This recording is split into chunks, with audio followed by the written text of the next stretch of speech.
कुलोसी उसका 3 का 15 और 16। मसीह की शांति जिसके लिए तुम एक देह होकर बुलाए भी गए हो तुम्हारे हृदय में राज करे और तुम धन्यवादी बने रहो। मसीह के वचन को अपने हृदय में अधिकाई से बसने दो और सिद्ध ज्ञान सहित एक दूसरे को सिखाओ और चिताओ और अपने अपने मन में अनुग्रह के साथ परमेश्वर के लिए भजन और स्तुति गान और आत्मिक गीत गाओ। हाँ पिता परमेश्वर प्रभु, हम आपको धन्यवाद देते पिता परमेश्वर प्रभु कि आपने हमें बुद्धि ज्ञान दिया है पिता परमेश्वर, जिसके वजह से प्रभु जी हम आपके वचनों को सीख पाते हैं पिता परमेश्वर प्रभु जी और जान पाते हैं पिता परमेश्वर प्रभु।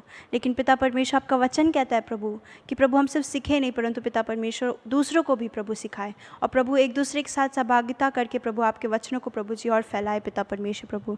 धन्यवाद देते पिता परमेश्वर, आपने प्रभु हमें प्रभु जी हमें बुद्धि ज्ञान दिया पिता, ताकि प्रभु जी हम औरों को प्रभु बता पाए पिता परमेश्वर प्रभु और पिता परमेश्वर प्रभु खुद भी सीख पाए पिता। हाँ प्रभु पिता परमेश्वर, हम कभी कभी प्रभु फेल हो जाते हैं, लेकिन पिता आपका वचन प्रभु जी हमेशा प्रभु जी हमारे साथ होता है प्रभु, इसलिए धन्यवाद प्रभु। धन्यवाद देते पिता प्रभु, हम प्रार्थना करते हैं ये वचन के लिए पिता, ये वचन प्रभु हर एक के हृदय में प्रभु काम करने पाए पिता और प्रभु आप जो हमें सिखाना चाहते हैं प्रभु, जो बताना चाहते हैं प्रभु, हम उसे सीख पाए पिता परमेश्वर प्रभु।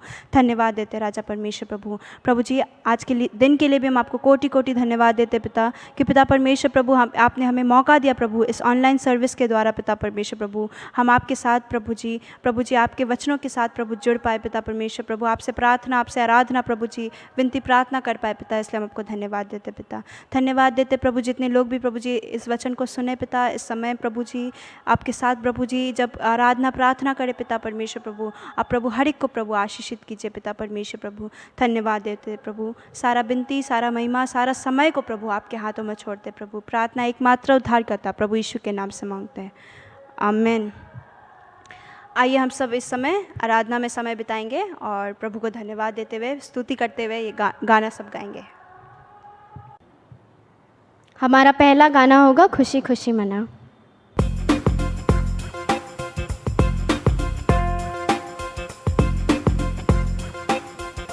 खुशी खुशी मनाओ खुशी खुशी मनाओ, बोलो बोलो मसीहा की जय जय जय, बोलो बोलो मसीहा की जय जय जय। मेरे लिए आया मेरे लिए जिया, मेरे लिए आया मेरे लिए जिया, मेरे लिए यीशु ने दुख उठाया, मेरे लिए यीशु ने दुख उठाया, मेरे लिए मारा गया मेरे लिए गाड़ा गया, मेरे लिए मारा गया मेरे लिए गाड़ा गया, मेरे लिए फिर जी उठा मेरा है मसीह, मेरे लिए फिर जी उठा मेरा है मसीह। मैं मसीह का हूँ हम मसीह के हैं, खुशी खुशी मना खुशी खुशी मना, बोलो बोलो मसीहा की जय जय जय, बोलो बोलो मसीहा की जय जय जय।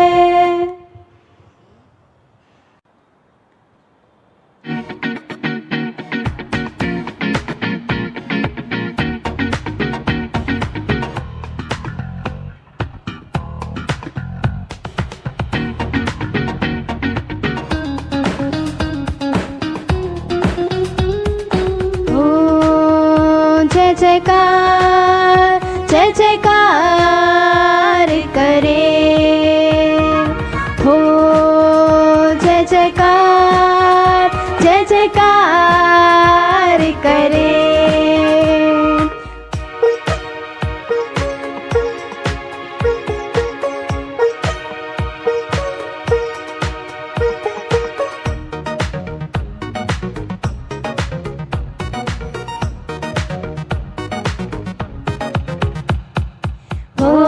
हमारा राजा राजा दुख संकट से बचाता बचाता, हम पर अपनी करुणा करता और करता उपकार, क्यों ना उस पर तन मन वारे दे अपना अधिकार हो।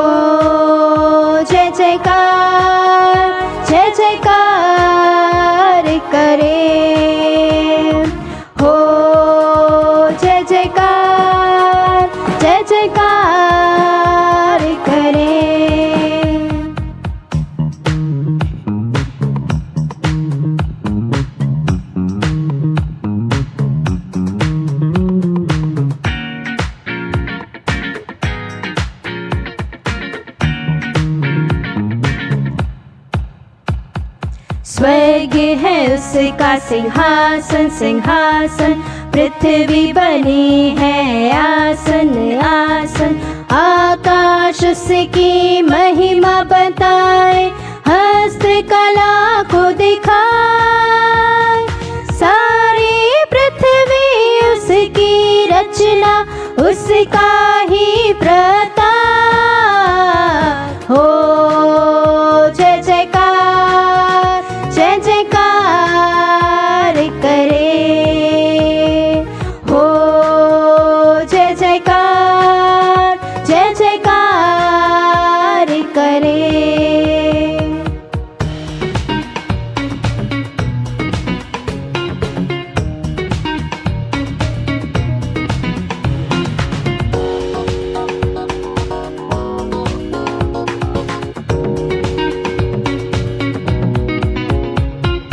उस पर जिसका भरोसा भरोसा, वो तो कभी न डिगेगा डिगेगा। चाहे बीमारी चाहे गरीबी चाहे हो आकाल, सब संकट से सब कष्टों से वो जाएगा पार हो। जय जयकार जय जयकार करे हो। जय जयकार जय जयकार करे।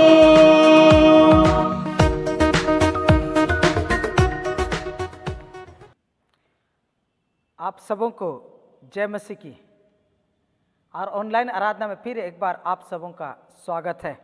हम परमेश्वर को धन्यवाद देते हैं कि हम सब जीवित हैं और उसकी आराधना हम कर पा रहे हैं। सूचना विशेषकर ये है कि अगले महीना पहला सप्ताह 4 अक्टूबर को प्रभु भोज आराधना के साथ हमारी कलीसिया भवन में इकट्ठा होगी। और विशेषकर गौर करें कि संडे स्कूल नहीं होगी, इसलिए बच्चों को लेकर ना आएं। दूसरी बात यह है कि जब आते हैं तो मास्क पहन के लेकर आएं। तीसरी बात यह है कि उस दिन प्रभु भोज है, इसलिए अपना अपना प्रभु भोज लेकर आइएगा। अपना रोटी और दाखरस का व्यवस्था आप करके लेकर आएं, ताकि हम लोग सामाजिक दूरत्व को बनाए रख सकें। जब आते हैं तो आप लोग का तापमान, शरीर का तापमान चेक किया जाएगा। तो थोड़ा अगर आपका तापमान अधिक है तो थोड़ा रुक जाइएगा, ताकि 5 मिनट बाद फिर आपका तापमान चेक किया जाए। अगर 100 से ऊपर हो तो आपको घर जाने के लिए कहा जाएगा, और नहीं तो आप लोग निश्चित रूप से आएँ, वहाँ पर हाथ धोएं और जो भी यहाँ पर व्यवस्था किया जाएगा उसके अनुसार आप आराधना में भाग लें। और आप लोग से विशेषकर अनुरोध है कि इस मामले में कोई लोग भी गुस्सा मत कीजिएगा, क्योंकि ये सबकी भलाई के लिए है, ये सबकी भलाई के लिए है। इस बात को विशेषकर याद रखिएगा और प्रार्थना करते रहें कि परमेश्वर हमारे कलीसिया के प्रत्येक परिवार को प्रभु सुरक्षित रखे, और हमारे लोगों को जो बेरोजगार हैं, नौकरी जिनका चला गया, बैठ गए हैं, उनको परमेश्वर नौकरी दे, इसके लिए प्रार्थना करें। और विशेषकर प्रार्थना का अनुरोध है भाई आशीष मंडल के लिए, जिनका डायलिसिस शुरू हुआ है, कि परमेश्वर उनके संग हो और उनको पूरी से चंगाई प्रदान करे। उसके लिए विशेषकर आप लोग प्रार्थना कीजिएगा। प्रार्थना करें इस दरमियान हमारे देश की स्थिति के लिए। आप जानते हैं महामारी चारों तरफ फैली हुई है और स्थिति गंभीर है। प्रार्थना करें कि हमारे देश के ऊपर प्रभु का दया हो, और ये भी प्रार्थना करें कि कोरोना वायरस के लिए जो दवा है वो जल्दी से जल्दी ईजाद हो। और सबसे अधिक हम लोग ये प्रार्थना करेंगे कि परमेश्वर के सेवा पूरे भारतवर्ष में जहाँ भी चल रही है एकदम सुचारू रीति से चले, और परमेश्वर जो यहोवा ईरे है सारे जरूरतों को पूरा करे, इसके लिए प्रार्थना करेंगे। और जब इन सब बातों के लिए प्रार्थना करते हैं तो प्रार्थना निश्चित रूप से ये करें कि परमेश्वर हमारे विश्वासियों को मसीह में सुदृढ़ बना रखे, प्रभु से लिपटे रहें और विश्वास में बढ़ते रहें, और परमेश्वर का काम बढ़ता जाए। इसके लिए विशेषकर प्रार्थना कीजिएगा। आइए हम संक्षिप्त में प्रार्थना करें। हे स्वर्गीय पिता, आज उपस्थित प्रत्येक भाई बहन के लिए तुझे धन्यवाद देते हैं, और विशेषकर हम प्रार्थना करते हैं प्रभु हमारे कलीसिया के विश्वासी भाइयों और बहनों के लिए कि उनका विश्वास बना रहे, वो विश्वास में दृढ़ रहें, तुझसे लिपटे रहे परमेश्वर प्रभु। इसमें प्रार्थना करते हैं उनके लिए परमेश्वर प्रभु जो आर्थिक रीति से संघर्ष कर रहे हैं, उनके जरूरतों को तू पूरा कर रहे हो इरे परमेश्वर प्रभु। और हमारे कलीसिया के प्रत्येक भाई बहन जो बेरोजगार है, बेनौकरी है प्रभु, उनके लिए नौकरी तू दे प्रभु, उनके लिए रोजगार का व्यवस्था तू कर दे और नए तरीके से आमदनी करने का, नए तरीके से उनके लिए वो प्रभु रोजगार करने का उपाय कर दे, उन्हें अक्ल और बुद्धि दे परमेश्वर प्रभु, और उनके लिए दरवाजों को तू खोल दे पिता। और हम विशेषकर प्रार्थना करते हैं हमारे जवान लोग स्कूल कॉलेज में दाखिला के लिए कोशिश कर रहे हैं प्रभु, उनके मनोरथों को पूरा कर। आज हम विशेषकर प्रार्थना करते हैं हमारे देश के प्रधानमंत्री, राष्ट्रपति, जितने गवर्नर्स हैं, जितने न्यायाधीश हैं और जितने शासन में प्रभु, MLA MP, उन सबों को तेरे हाथ में सौंपते और प्रार्थना करते हैं उनके ऊपर तेरी करुणा, तेरी दया हो प्रभु, और हमारे देश के पार्लियामेंट में तेरी इच्छा पूर्ण होने पाए। पवित्र पिता, हमारे देश के सीमाओं की रक्षा तू ही कर प्रभु। आज हम तुझसे ये प्रार्थना करते हैं परमेश्वर, विशेषकर भाई आशीष मंडल के लिए प्रभु, कि उन्हें चंगाई तू दे पिता। और हमारे कलीसिया में जितने परमेश्वर बीमार हैं या दुर्बल है परमेश्वर प्रभु, उनके ऊपर तेरी करुणा, तेरी दया होने पाए। और हम प्रार्थना करते हैं प्रभु, अगले महीना से हम लोग भवन को आराधना के लिए खोल रहे हैं और इकट्ठा हो रहे हैं। हम प्रार्थना करते हैं परमेश्वर प्रभु, ये सुचारू रीति से होने पाए। ऐसे करने में हमारी सहायता और मदद कर परमेश्वर प्रभु। हमारे कलीसिया के सारे कमी और घटी को पूरा कर तेरे नाम के खातिर, और परमेश्वर प्रभु नए दिशा में हमारे कलीसिया को ले चल।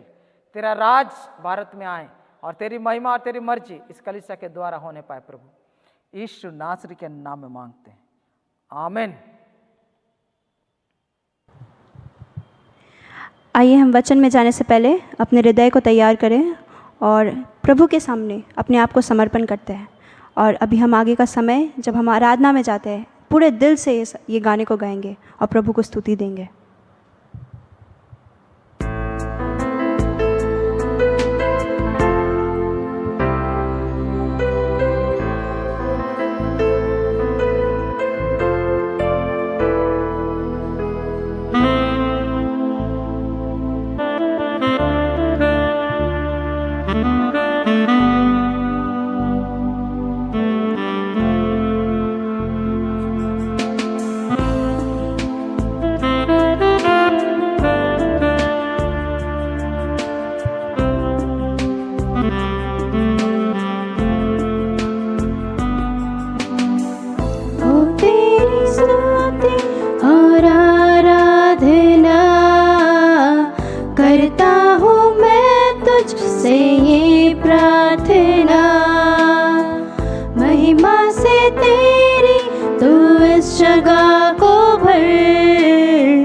जो भी तू चाहे तू यहाँ पे कर। Hallelujah, hallelujah, hallelujah, hallelujah, hallelujah, hallelujah.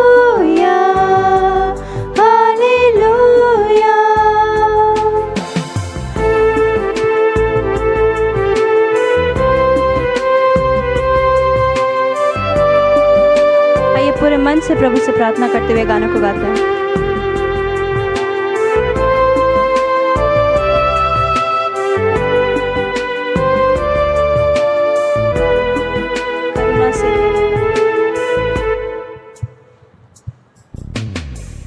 करुणा से तेरी नया दिन दिखाता है, ढाल बनकर मेरी मुझे बचाता है। जब मैं पुकारूं तू दौड़ आता है, जब मैं गिरूं मुझे उठाता है। Hallelujah, hallelujah, hallelujah, hallelujah, hallelujah.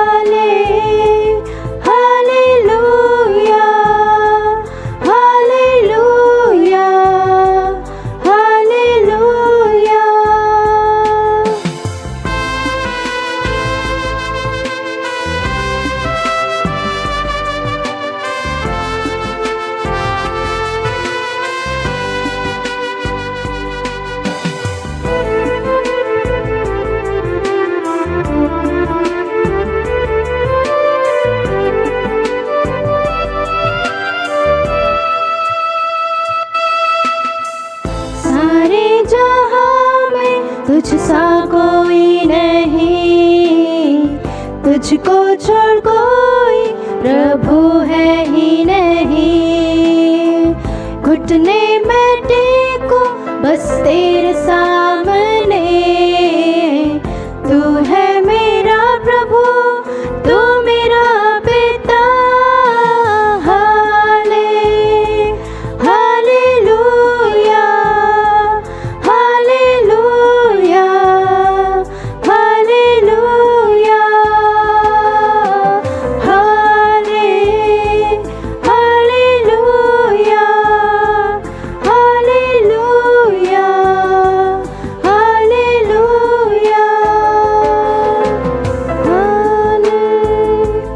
Hallelujah, hallelujah, hallelujah,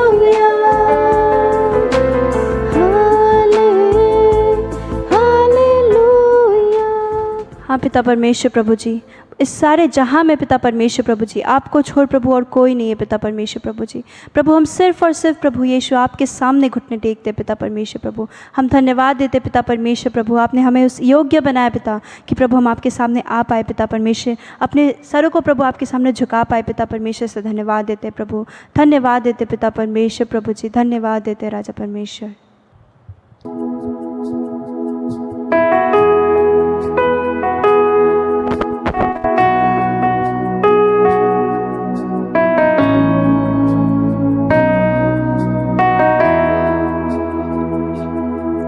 तेरी स्तुति मैं करूं, आराधना करूं दिल से, दिल से।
पिता परमेश्वर प्रभु जी, इसमें प्रभु हम पूरे दिल से पिता परमेश्वर प्रभु जी आपकी स्तुति करते हैं पिता परमेश्वर प्रभु जी, सिर्फ और सिर्फ प्रभु आपकी स्तुति करते हैं राजा परमेश्वर प्रभु जी। हाँ पिता परमेश्वर प्रभु जी हम पूरे आराधना प्रभु जी जितनी भी प्रभु अपने दिल से करते हैं राजा परमेश्वर प्रभु। हाँ पिता परमेश्वर प्रभु, इस समय प्रभु जी हम जानते हैं पिता परमेश्वर प्रभु कि प्रभु एकमात्र प्रभु आप है प्रभु, जो प्रभु चाहे खुशी हो प्रभु जी, चाहे गम हो पिता परमेश्वर प्रभु, आप हमारे साथ हमेशा है पिता परमेश्वर प्रभु। प्रभु आपका वचन कहता है प्रभु जी आप हमें कभी नहीं छोड़ते प्रभु जी, ना ही हमें प्रभु त्यागते पिता परमेश्वर प्रभु। हम पिता परमेश्वर प्रभु अपने हाथ को प्रभु आपसे छुड़ा लेते पिता, फिर भी प्रभु जी आप हमें कभी नहीं छोड़ते पिता, फिर भी आप हमें पकड़े, हमारे हाथ को थामे हुए रहते पिता परमेश्वर प्रभु, इसलिए हम आपको धन्यवाद देते प्रभु। हाँ पिता परमेश्वर प्रभु जी, हमें पिता परमेश्वर प्रभु सही गलत नहीं पता पिता परमेश्वर प्रभु, लेकिन हम जानते पिता परमेश्वर प्रभु जी आप हमें प्रभु अपने वचनों से प्रभु जी जब सिखाते पिता परमेश्वर प्रभु जी, हमें बुद्धि ज्ञान देते प्रभु जी, इसके लिए धन्यवाद देते राजा परमेश्वर प्रभु। इसमें प्रभु जी आगे का समय को पिता परमेश्वर प्रभु आपके हाथों में छोड़ते पिता परमेश्वर प्रभु। पास्टर जी जो भी वचन लाएंगे पिता परमेश्वर प्रभु जी, हर एक वचन पिता परमेश्वर से बात करने वाला हो पिता परमेश्वर, हर एक वचन प्रभु जी हृदय में काम करने वाला हो पिता परमेश्वर प्रभु। जहाँ कहीं भी लोग प्रभु जी, जितने भी लोग प्रभु जी किसी भी माध्यम से प्रभु जी इस वचन को जब सुनेंगे पिता परमेश्वर प्रभु जी, आप प्रभु जी उनके हृदय में काम करें पिता परमेश्वर। हम नहीं जानते प्रभु जी कौन विश्वासी है प्रभु जी, कौन नहीं विश्वासी है पिता परमेश्वर प्रभु, लेकिन आपका वचन प्रभु जी फल लाने वाला हो पिता परमेश्वर, आपका वचन व्यर्थ नहीं जाता है पिता, हम जानते हैं पिता परमेश्वर प्रभु। आगे का वचन को पिता परमेश्वर पास नेहरू को पिता परमेश्वर प्रभु आपके हाथों में छोड़ते पिता परमेश्वर प्रभु, हमारे मनों को भी प्रभु तैयार होने में तो सहायता कर पिता परमेश्वर प्रभु। धन्यवाद देते, सारा समय को प्रभु आपके हाथों में छोड़ते, प्रार्थना विनती एकमात्र उद्धारकर्ता प्रभु यीशु के नाम से मांगते, आमीन। मेरे साथ खोलें फिलिप्पी का पत्री उसका 1 अध्याय का 12, 13 और 14 पद। हे भाइयों, मैं चाहता हूं कि तुम यह जान लो कि मुझ पर जो बीता है उसे सुसमाचार ही की बढ़ती हुई है, यहाँ तक कि कैसर के राजभवन की सारी पलटन और सब लोगों में यह प्रकट हो गया है कि मैं मसीह के लिए कैद हूँ, और प्रभु में जो भाई हैं उनमें से अधिकांश मेरे कैद होने के कारण हिवाय बांधकर परमेश्वर का वचन निधड़क सुनाने का और भी साहस करते हैं। आइए हम प्रार्थना करें। प्रभु ये वचन तेरा है, हम सब तेरे हैं, अपने आत्मा के द्वारा हमसे बोल और बातचीत कर, अपने जीवते वचन के द्वारा हमसे बोल और बातचीत कर, जो आत्मा भी है और जीवन भी है, और हमारे जीवन में 100 गुना फल लेकर आ प्रभु यीशु मसीह के नाम में मांगते हैं, आमीन। आज हम लोग का देखने का विषय है नकारात्मक परिस्थिति में सार्थक जीवन। नकारात्मक परिस्थिति में सार्थक जीवन। 12 पद कहता है, हे भाइयों, मैं चाहता हूं कि तुम यह जान लो कि मुझ पर जो बीता है उससे सुसमाचार ही की बढ़ती हुई है। पौलुस फिलिप्पी की मंडली को लिखते हुए कह रहा, हे भाइयों, हे मेरे सहोदरों, हे मेरे परिवार के लोग, मेरे अपने, मैं चाहता हूं कि तुम लोग यह जान लो कि मुझ पर जो बीता है उससे सुसमाचार ही की बढ़ती हुई है।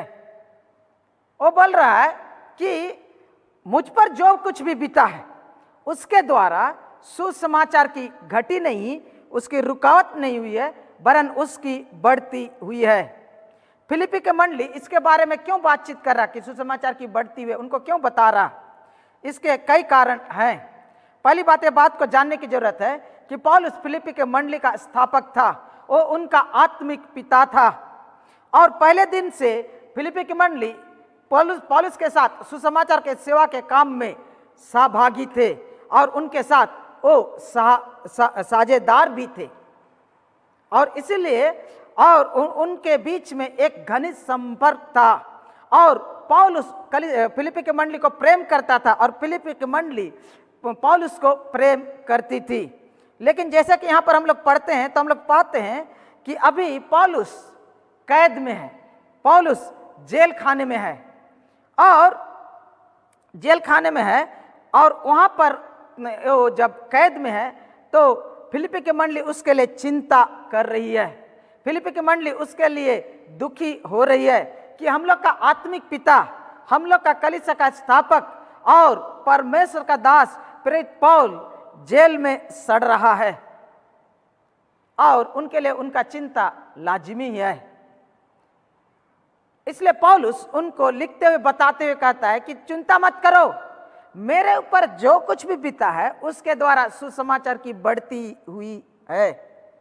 पौलुस इस बारे में उनको बताना जरूरत इसलिए समझा ताकि वो लोग आत्मिक जीवन में प्रोत्साहित हो। अगर फिलिपी के पत्र उसका 1:28 को पढ़ेंगे तो फिलिपी की मंडली के कार्य के विरुद्ध में, परमेश्वर के काम के विरुद्ध में बहुत लोग विरोधी लोग थे। उनका काम, परमेश्वर के काम में उनका विरोध हो रहा था। और 29 पद को पढ़ेंगे तो उनको दुख और तकलीफ उठाना पड़ रहा था, उनके ऊपर सताव हो रहा था। और इसीलिए वो लोग निराश ना हो जाएं, वो लोग हताश ना हो जाएं, वो लोग चिंतित ना हो जाएं। इसलिए उनको प्रोत्साहित करने के लिए जब वो अपने बारे में बताने लगता है, अपने बारे में जब बताने लगता है, अपने परिस्थिति के बारे में जब बताने लगता है, अपने हाल के बारे में जब बताने लगता है, तो कहता है चिंता मत करो, मेरे ऊपर जो कुछ भी हुआ है उसके द्वारा सुसमाचार की ही बढ़ती हुई है। इसका कारण और एक बात भी है कि पौलुस का जीवन का लक्ष्य, पौलुस के जीवन का ध्येय सुसमाचार प्रचार था। इसीलिए वो यीशु मसीह के लिए जीता था और इसी मसीह के लिए मरता था। फिलिपी के मंडली का 1:21 में कहता है, मेरे लिए जीना मसीह है और मरना लाभ है। पहला कुरिन्थी उसका 9:16 में कहता है, यदि मैं सुसमाचार प्रचार ना करूं तो मुझ पर हाय, यदि मैं सुसमाचार प्रचार ना करूं तो मुझ पर हाय। मालूम है, पौलुस को परमेश्वर ने बुलाया, पौलुस को परमेश्वर ने चुना और अन्य जातियों के बीच में सुसमाचार प्रचार करने के लिए उन्हें आह्वान दिया, उन्हें बुलाहट दिया, उन्हें जिम्मेदारी दिया और वो जिम्मेदारी को निभाते आ रहा है। और अब क्या है, वो जेल में बंद है, अब वो जेल में बंद है। और वो लोग सोचते होंगे, पौलुस जो जगह जगह जाकर कलीसिया में जगह जगह सुसमाचार प्रचार करता, कलीसिया का स्थापन करता था, परमेश्वर की महिमा करता था, सामर्थ के काम करता था, अब उनका पूरा सेवकाई खत्म हो गया। कितना अच्छा करियर था, कितना अच्छा उनका सेवकाई था, सब बर्बाद हो गया। और उसके लिए वो लोग शायद शोकित कर रहे थे। लेकिन पौलुस उनको बताते हुए कहता, नहीं चिंता मत करो, मुझ पर जो बीता उसके द्वारा सुसमाचार ही की बढ़ती हुई है। और एक कारण है, किस कारण वो इसके बारे में उन्हें बता रहा है, वो इसलिए बता रहा कि वो लोग पौलुस के दुख और तकलीफ, उनके जेल में डाले जाने के कारण वो लोग विश्वास के जीवन में ठोकर ना खाएं, वो लोग विश्वास से मुकर ना जाएं, विश्वास से वो भटक ना जाएं, वरन विश्वास में दृढ़ रहें। और उनके विश्वास को मजबूत बनाने के लिए, दृढ़ बनाने के लिए पौलुस लिखते हुए कहता है कि हे मेरे भाइयों, मैं चाहता हूं कि तुम जान लो कि मुझ पर जो बीता है उससे सुसमाचार की ही बढ़ती हुई है। मैं आपको यह बताना चाहता हूं कि मेरा कैद में रहना मेरी हार नहीं, मेरी जीत है। मेरे लिए ये बाधा नहीं, वरन ये मेरे लिए बढ़ती का कारण है। मैं कैद हूं पर सुसमाचार कैद नहीं है। मैं बेड़ियों से बंधा हूं लेकिन सुसमाचार बेड़ियों से बंधा हुआ नहीं है। मैं आपको यह बता देना चाहता हूं, पौलुस बोल रहा कि मेरे द्वारा क्या हुआ है कि यहां तक कि कैसर के राजभवन की सारी पलटन और शेष लोगों में यह प्रकट हो गया है कि मसीह के लिए कैद हूं। मैं जो सुसमाचार के लिए यहाँ जो जेल में हूं, इसके कारण क्या हुआ, इसका अंजाम पहली बात मैं आपको बताता हूं। राजभवन की सारी पलटन के बीच में ये प्रकट हो गया है कि मैं मसीह के लिए कैद हूं। दूसरा बात, बाकी लोगों को भी मालूम हो गया है कि मैं मसीह के लिए कैद हूं। तीसरा बात मैं आपको ये बताना चाहता हूं कि प्रभु में जो भाई हैं उनमें से अधिकांश मेरे कैद होने के कारण हिवाए बांधकर परमेश्वर का वचन निधड़क सुनाने का और भी साहस करते हैं। मैं जो यहाँ जेल में हूँ, इसके कारण परमेश्वर के सेवक लोग, परमेश्वर की कलीसियाएं, परमेश्वर के सुसमाचार प्रचारक और सेवकाई करने वाले लोग, वो भी और भी जोश से भरकर परमेश्वर का वचन को जोर से एकदम बेधड़क निडर होकर प्रचार कर रहे हैं। और इसके लिए मैं परमेश्वर का धन्यवाद करता हूं। हालेलुया। इसलिए तुम चिंता मत करो, इसलिए चिंता मत करो कि मैं जेल में हूं, वरन मैं आपको ये बताना चाहता हूं कि मेरे लिए, इंग्लिश में बोलता है कि एक नया ब्रेक थ्रू मिला है, सुसमाचार प्रचार करने का एक नया दरवाजा हमारे लिए खुला है, और मेरे लिए एक माध्यम बन गया है जेल, जिसके द्वारा मैं सुसमाचार को प्रचार कर पा रहा हूं। इसलिए तुम लोग मेरे लिए दुखी मत हो, इसलिए तुम मेरे लिए दुखी मत हो। 12 पद को मेरे साथ खोलिए, देखिए क्या बोलता है। हे भाइयों, मैं चाहता हूं कि तुम यह जान लो कि मुझ पर जो बीता है उससे सुसमाचार ही की बढ़ती हुई है। यहां पौलुस जो बोल रहा है, मुझ पर जो बीता है, क्या बोल रहा है पौलुस? मुझ पर क्या बीता है? बोलता है मेरे ऊपर जो कुछ हुआ है, बीता है, बोलता है मतलब मेरे जिंदगी में कई घटनाएं हुई है, इन सब घटनाओं के द्वारा सुसमाचार ही की बढ़ती हुई है। क्या बोल रहा है? सुसमाचार ही की बढ़ती हुई है। अगर प्रेरितों का पुस्तक को अगर आप खोलेंगे 21 अध्याय में, तो पौलुस यरूशलेम को जाता है और वहां पर आराधना करने के बाद उसका योजना रहता है कि वहां से वो रोम को जाएगा और सेवा का काम करेगा और सुसमाचार प्रचार करेगा। लेकिन यरूशलेम में जब जाता है तो उनके ऊपर झूठा इल्जाम लगाया जाता है कि उसने गैर यहूदियों को मंदिर के अंदर प्रवेश कराया, और उसको पकड़ा जाता है और मंदिर के अंदर से उसे घसीट कर बाहर निकाला जाता है और उसे मारपीट किया जाता है, लात और गुस्सा किया जाता है, और पूरा यरूशलेम नगरी में कोलाहल होते रहता है, हुड़दम मच जाता है, चारों तरफ राइट होने का ये दशा आ जाता है। और ये खबर वहां के रोम का पलटन के लिए जो एक गढ़ बना हुआ था, उस गढ़ में जो पलटन का सरदार है उसके पास समाचार पहुंचता है कि यरूशलेम में बहुत बड़ा कोलाहल हो रहा है, और उससे कंट्रोल करने के लिए पलटन का सरदार अपने सेना को लेकर वहां हाजिर होता है। तो देखता है क्या कि पौलुस को लात जूता मिल रहा है, मारपीट किया जा रहा है।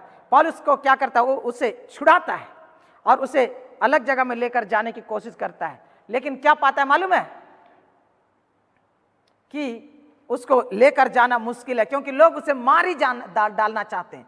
इसलिए क्या किया, सैनिकों के द्वारा पौलुस को सदैह पूरा बदन को उठा कर भीड़ के ऊपर करके उसको उठा के लेकर जाया जाता है, और लोग उसके पीछे चिल्ला रहे हैं और उसको मारना चाह रहे हैं, लेकिन सेना उसको घेरा हुआ है और उसे लेकर जा रहे हैं। और जब गढ़ में जाते हैं और गढ़ में जब प्रवेश करें तो सीढ़ी के पास जब पहुंचता है, पौलुस बोलता है मुझे मौका दीजिए बात करने के लिए। वो उनको बोलता है और अपने जीवन का कहानी बताता है, उनको सुसमाचार का बारे में बताता है, लेकिन लोग उसको मारने के लिए इतना हुलाहुल करने लगते हैं कि जो पलटन का सरदार उन्हें गढ़ के अंदर सुरक्षित रख देता है, कैद खाने में। और उसके बाद क्या होता है, अगर आप पढ़ेंगे, अगर 23 अध्याय को पढ़ेंगे, 24 अध्याय को पढ़ेंगे, 25 अध्याय को पढ़ेंगे, 26 अध्याय को पढ़ेंगे, तो आप पाइएगा कि यहूदी लोग एका करते हैं। यहूदी लोगों में से 40 से अधिक लोग शपथ लेते हैं, ये प्रण करते हैं कि जब तक हम पौलुस को ना मार लें तब तक धिक्कार है यदि हम खाएं और हम पिएं। यानी कि वो लोग दृढ़ निश्चय कर लिए कि उसको मार डालेंगे। ऐसे में पौलुस का भांजा को खबर मिल जाता है और पौलुस का भांजा जाके पौलुस को बताता है। पौलुस उसको पलटन के सरदार के पास भेजता है। सरदार को समाचार मिलता है कि ये लोग उसको ये बहाना किए हैं कि दोबारा उसको फिर एक बार पूछताछ करने के लिए बाहर सभा में बुलाएंगे, और जब उसको लेकर जाया जाएगा वहीं पर पौलुस को मार दिया जाएगा। ऐसा क्यों मेरे प्रियो?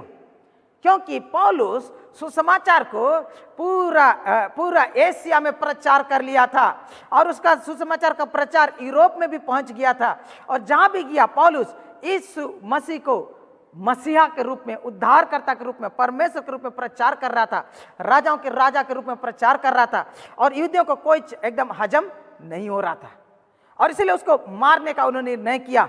ये बात जब पलटन के सरदार को पता चला तो क्या किया, ये जो पलटन के सरदार ने रातों रात 2 सूबेदार, 2 सेंचुरियन को बुलाया, उसके साथ 200 सैनिक को उनको दिया, और 200 सैनिक के साथ 200 भाला चलाने वाले भलेत लोगों को दिया।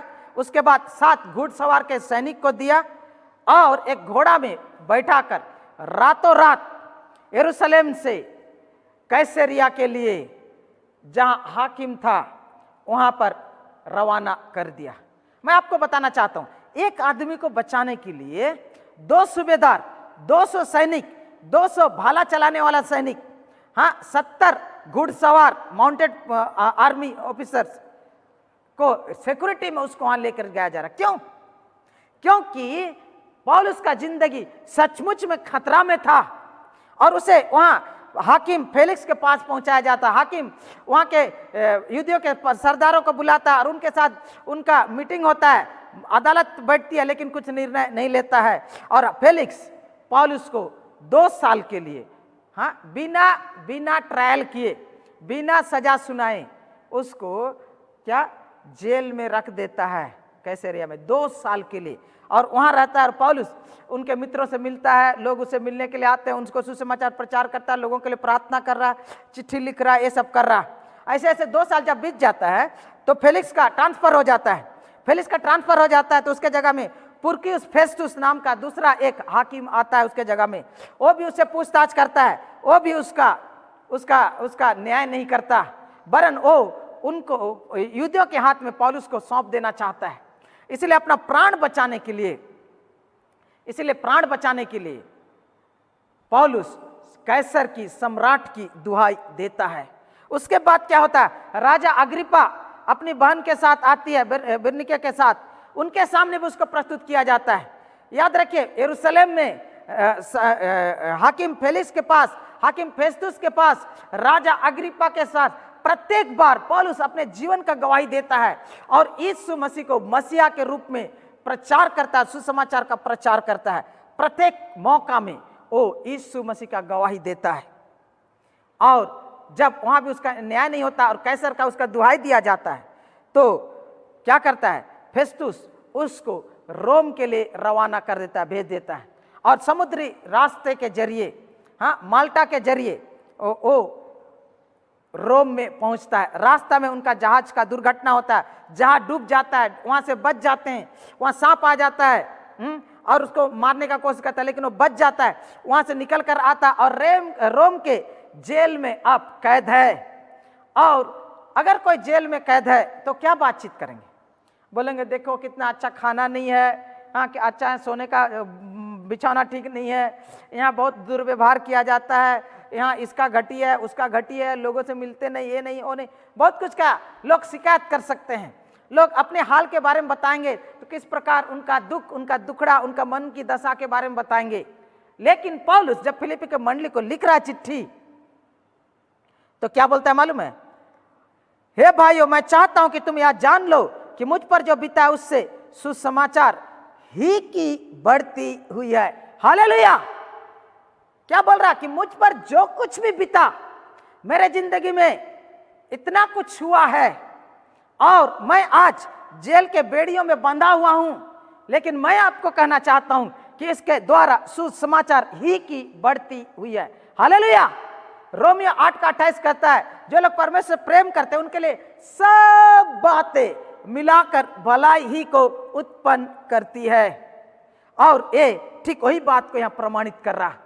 और जिस प्रकार याकूब का 2 से 4 में बोलता है, हे मेरे भाइयों जब तुम नाना प्रकार की परीक्षा से होकर गुजरो तो इसे बड़े आनंद की बात समझो, क्योंकि तुम्हारे विश्वास के परखे जाने से धीरज उत्पन्न होता है और धीरज को अपना पूरा काम करने दो, ताकि तुम में किसी बात की घटी ना हो और तुम सिद्ध हो जाओ। हालेलुया।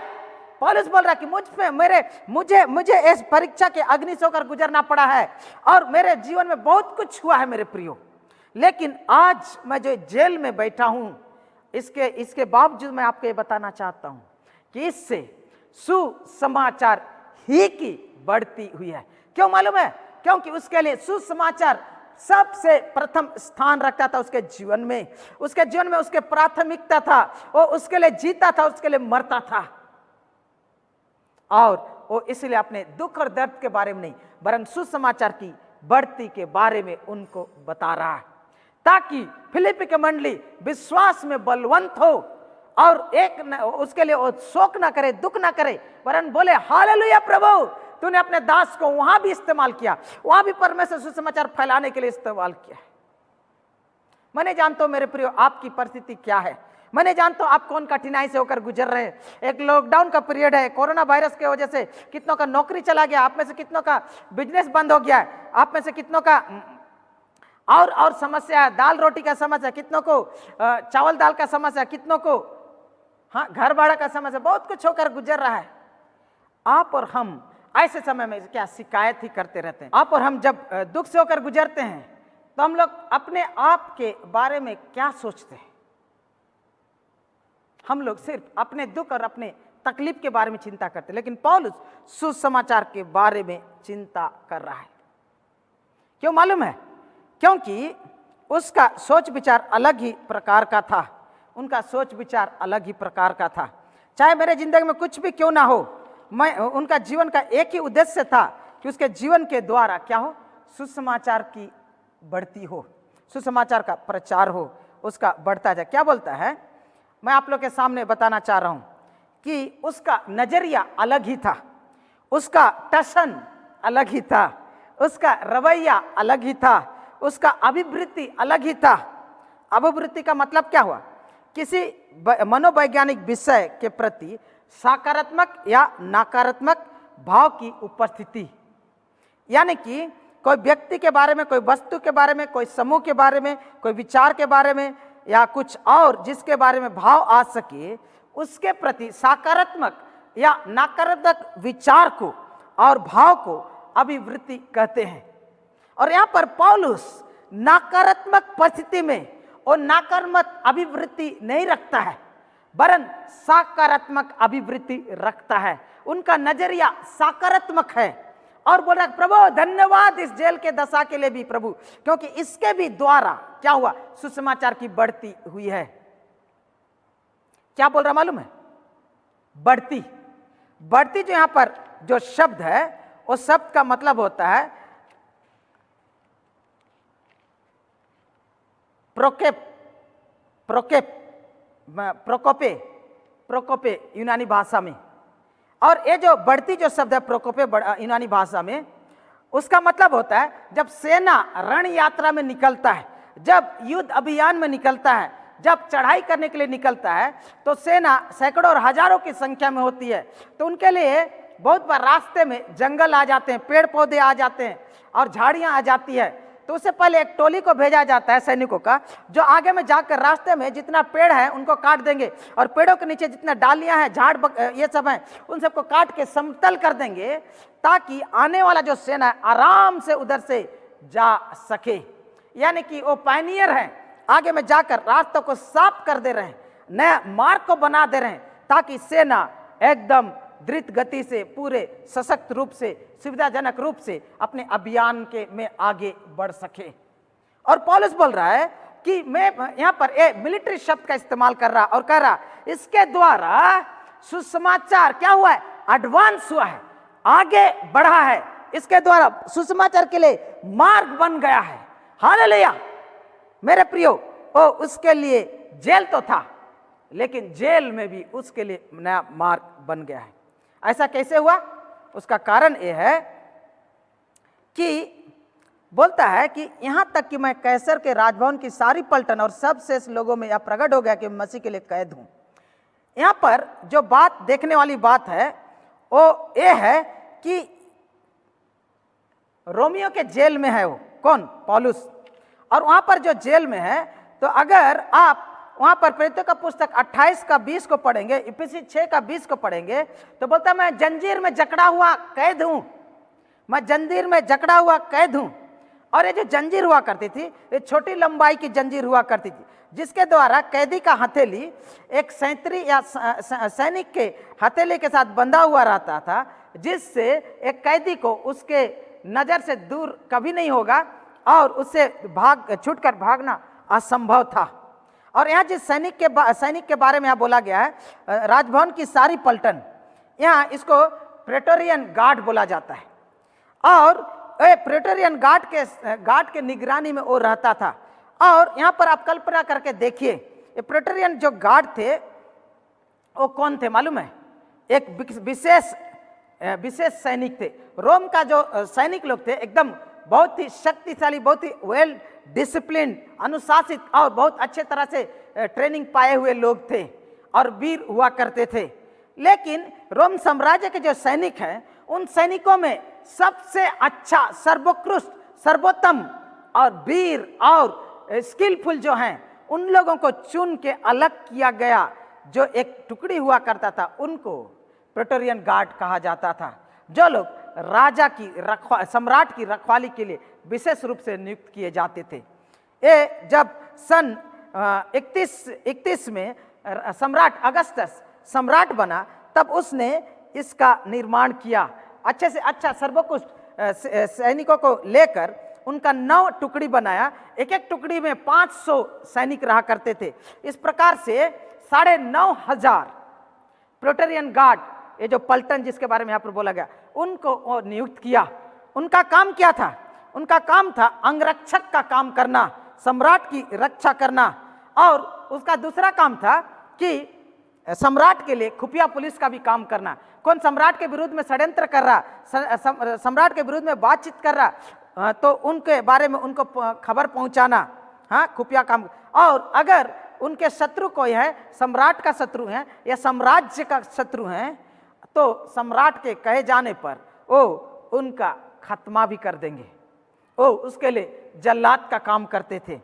उसी प्रकार अगर कोई राजनीतिक विरोधी है, तो उसको भी खत्म करने के लिए अगर सम्राट बोलेगा, तो जाके उसको लोग खत्म कर देंगे।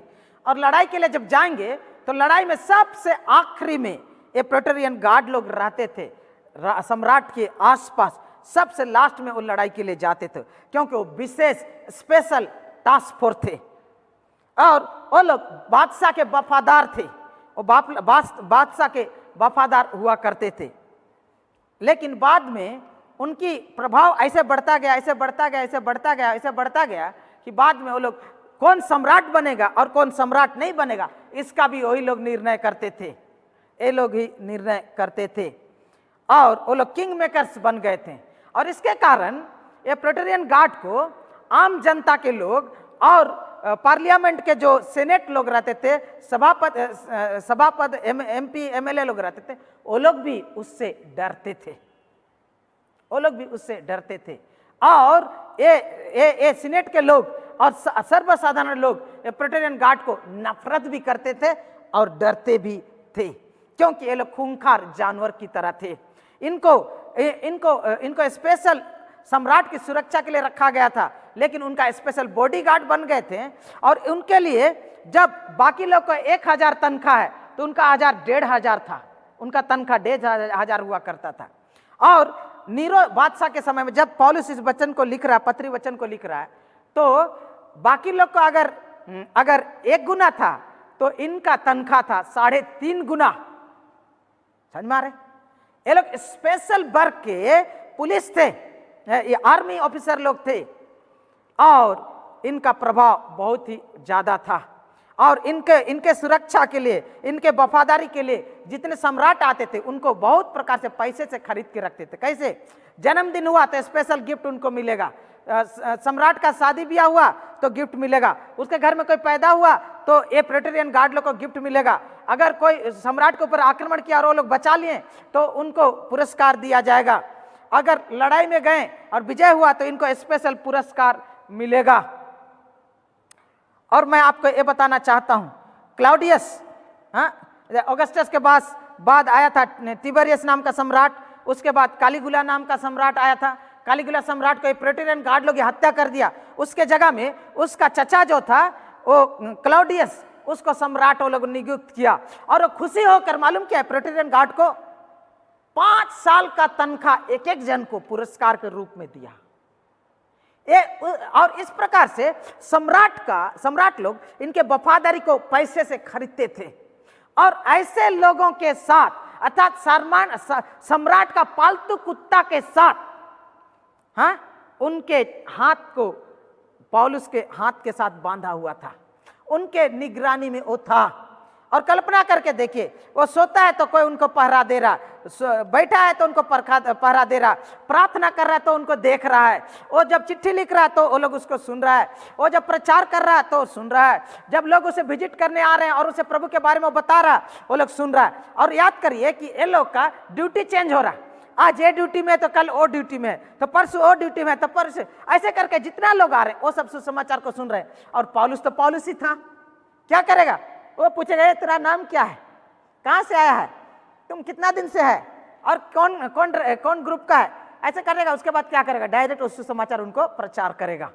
और यहाँ इसका हाथ, यहाँ इसका ज्यादा दूर तो नहीं है, ज्यादा एकदम छोटा से है। इसका सैनिक का हाथ यहाँ है, इसका हाथ यहाँ है, चेन बीच में है। जो बोलता है बैठे बैठे सुन रहा, और वो प्रचार कर रहा सुन रहा, दुआ कर रहा सुन रहा, चिट्ठी लिख रहा सुन रहा, और लोग उसको विजिट करने के लिए आ रहे हैं। अगर आप पढ़िएगा रोमियो का 16 का 30 और 31 को, तो वो एक घर में, भाड़ा घर में अभी रह रहा है, वो गृहबंदी होकर आए, लोगों को रिसीव कर सकता है, लोग उससे आ सकते हैं, मिल सकते हैं। उनके सामने इपफ्रोदितुस भी आया हुआ है उनकी सेवा करने के लिए, लेकिन हर समय एक पलटन के निगरानी में वो रहा करता था।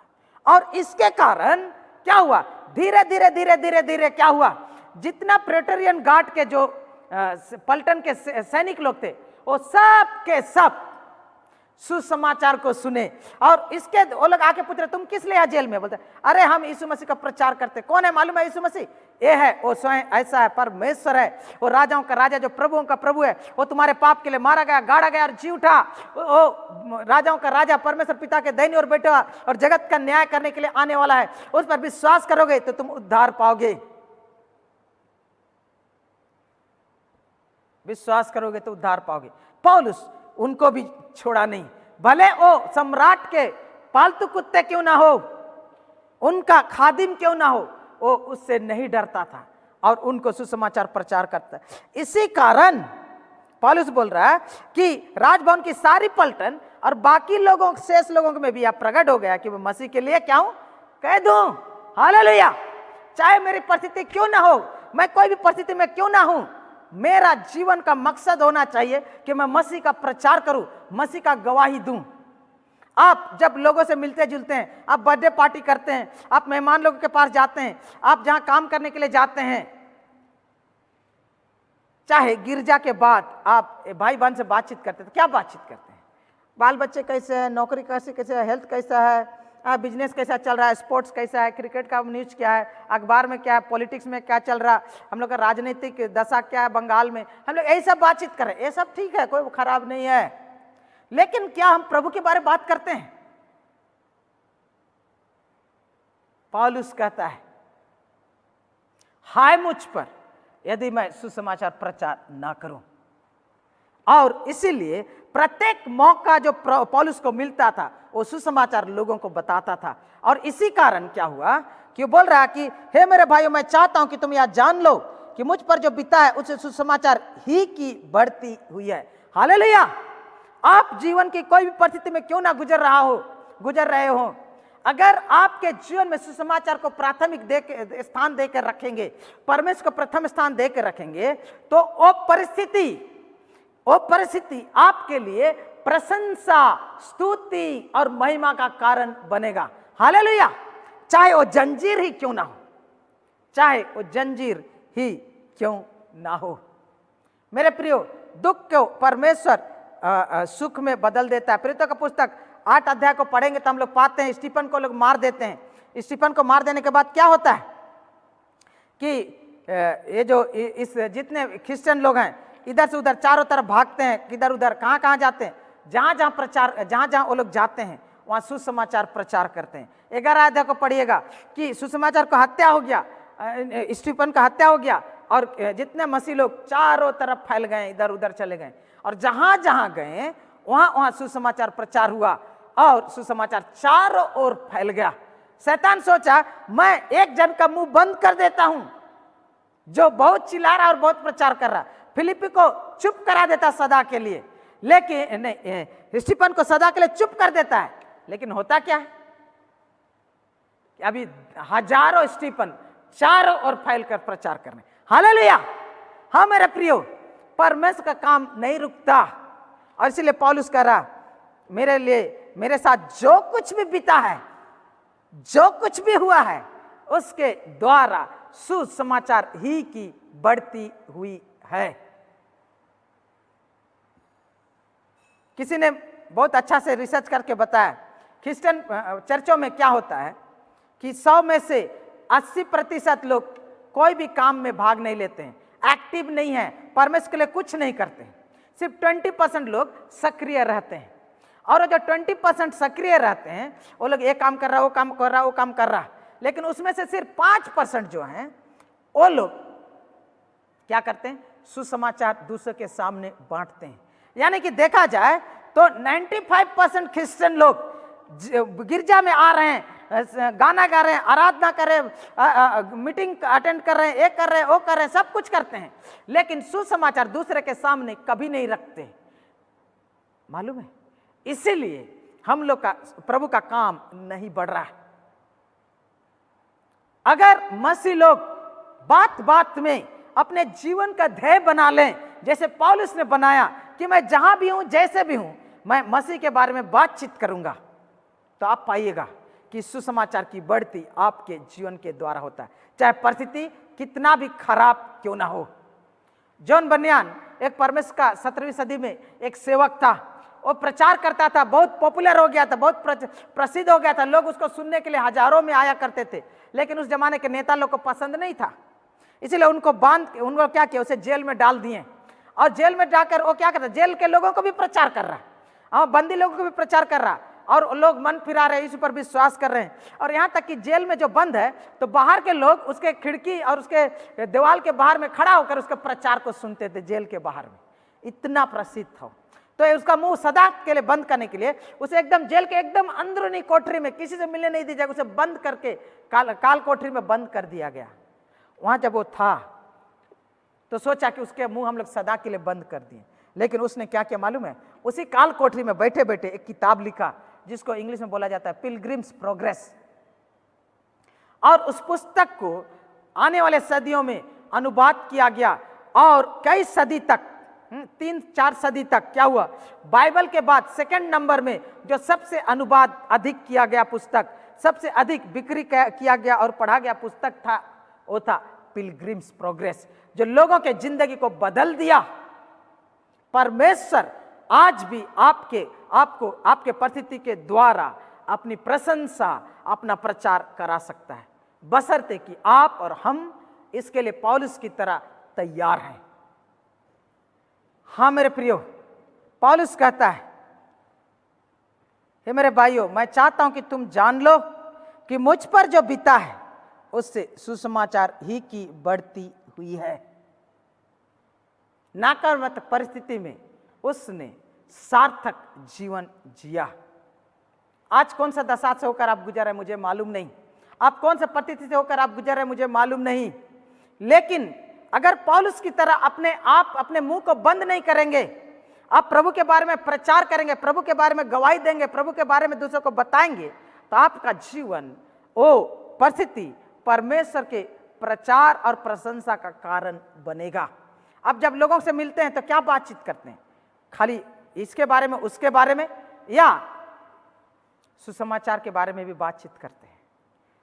हाँ मेरे प्रियो, बात करने की जरूरत है।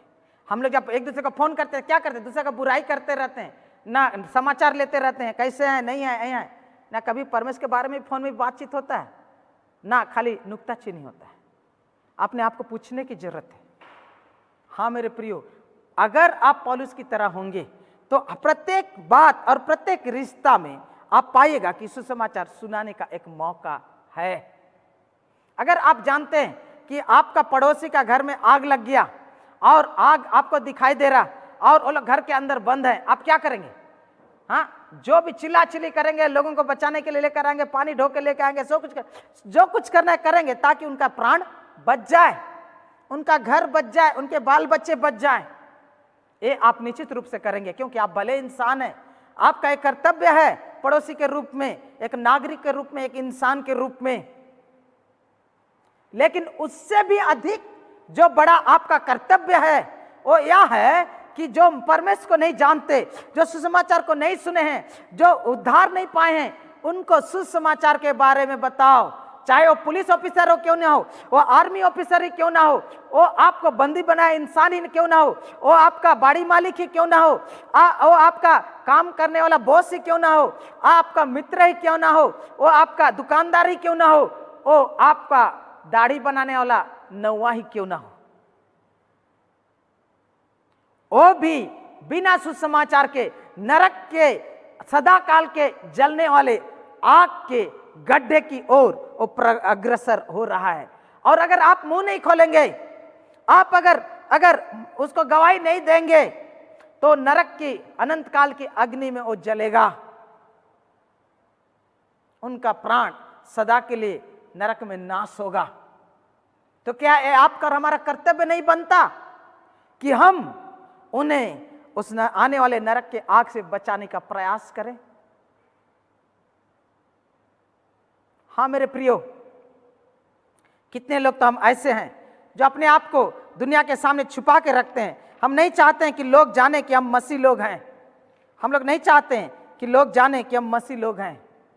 हमें अपने आप को मसीह परिचय देना शर्म लगता है। पौलुस बोलता है, सबको पता चल गया है कि मैं मसीह के लिए कैद हूं। अपना पहचान बोला, मैं मसीह के लिए कैद हूं, मैं मसीह का प्रचार करता हूं, इसलिए मुझको जेल में डाल दिया गया है। मैं मसीह का जन हूं, मैं मसीह का सेवक हूं, मैं मसीह का खादिम हूं। आइए मेरे साथ खोलिए मत्ती रचित सुसमाचार उसका 10 अध्याय से मैं पढ़ रहा हूं। ये वचन मेरे जिंदगी को हिला के रख दिया जब मैं प्रभु में आया। इस 10 अध्याय का 26 पद, इसलिए मनुष्य से मत डरना, क्योंकि कुछ ढका नहीं जो खोला ना जाएगा, और ना कुछ छिपा है ना जो जाना ना जाएगा। जो मैं तुमसे अंधियारे में कहता हूं उसे तुम उज्याले में कहो, और जो कानों कान सुनते हो उसे छत पर से प्रचार करो। सुन रहे हैं? जो शरीर को घात करते हैं पर आत्मा को घात नहीं कर सकते, उनसे मत डरना, पर उसी से डरो जो आत्मा और शरीर दोनों को नरक में नष्ट कर सकता है। कौन? परमेश्वर। क्या दो पैसे में क्या पैसे में 2 गौरियां नहीं बिकती? तो भी तुम्हारे पिता की इच्छा के बिना उनमें से एक भी भूमि पर नहीं गिर सकती। तुम्हारे सिर के बाल भी गिने हुए, इसलिए डरो नहीं, तुम बहुत गौरियों से बढ़कर हो। 32 पद ध्यान से सुने, इस चुनौती के साथ मैं अंत करूंगा। 10 का 32 मत्ती, जो कोई मनुष्य के सामने मुझे मान लेगा उसे मैं भी अपने स्वर्गीय पिता के सामने मान लूंगा, पर जो कोई मनुष्य के सामने मेरा इनकार करेगा उससे मैं भी अपने स्वर्गीय पिता के सामने इनकार करूंगा। दुनिया के सामने क्या आप मान लिए हैं कि यीशु मसीह आपका प्रभु है, यीशु मसीह आपका उद्धार करता है, यीशु मसीह आपका त्राणकर्ता प्रभु और परमेश्वर है? या आपको शर्म लग रहा है, या आपको डर लग रहा है? यीशु मसीह बोलते हैं, डरो नहीं, उससे डरो जो तुम्हारे शरीर और प्राण दोनों को नरक में नष्ट कर सकता है। क्या तुम उससे शर्माओगे जिसने तुम्हें बचाने के लिए क्रूस पर अपने खून को बहाया, निर्वस्त्र हो गया, नंगा हो गया, उनके कपड़ों को छीन लिया गया, उनके कांटों में, उनके सर में कांटों का मुकुट लगाया गया, हाथों में कांटों का लोहे का कीला लगाया गया, पैरों में लोहे का कीला लगाया गया, कोड़ों से पीठ और शरीर को छलनी छलनी कर दिया गया, जिसके दाढ़ी नोचा गया, जिसके ऊपर थूका गया, जिसे मारा गया। क्या आप उस परमेश्वर से शर्म कर रहे हैं जिसने आपका सारा शर्म और लज्जा की बातों को, सब पापों को अपने ऊपर देह पर लिए हुए क्रूस पर चढ़ गया? प्रभु कहता है, जो कि मनुष्य के सामने मुझे मान लेगा उसे मैं भी अपने स्वर्गीय पिता के सामने मान लूंगा, पर जो कोई मनुष्य के सामने मेरा इनकार करेगा उसे मैं भी अपने स्वर्गीय पिता के सामने इनकार करूंगा। मेरे प्रियो, विपरीत परिस्थिति में, नकारात्मक परिस्थिति में पौलुस एक सार्थक जीवन जिया। आपकी दशा क्या है मुझे मालूम नहीं, लेकिन वो परिस्थिति और वो अनुभव आपके लिए सार्थक जीवन का कारण होगा यदि आप उसे मसीह के लिए जीते हैं।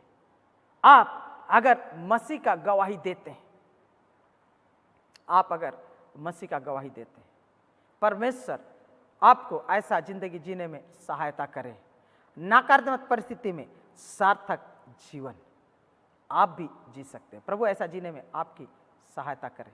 आइए हम प्रार्थना करें। हे स्वर्गीय पिता, इस समय तेरे चरणों में आते हैं और प्रार्थना करते हैं प्रभु, हमारे भाई और बहनों को, मुझे भी पौलुस की तरह सार्थक जीवन जीने के लिए सहायता कर।